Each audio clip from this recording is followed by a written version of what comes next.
Ուրարտական տերության,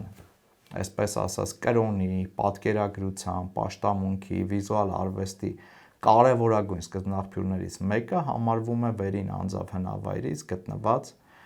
բրոնզե Վահանի մի մեծ բեկորը,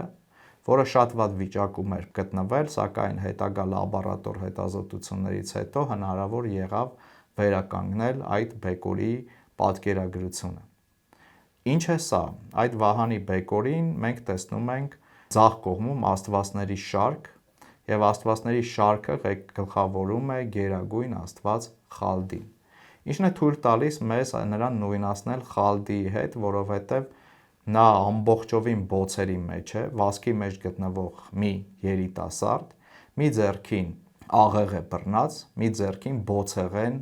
նիզակ։ Եվ մենք հիշում ենք, խոսեցինք Խալդի աստծո նիզակի մասին,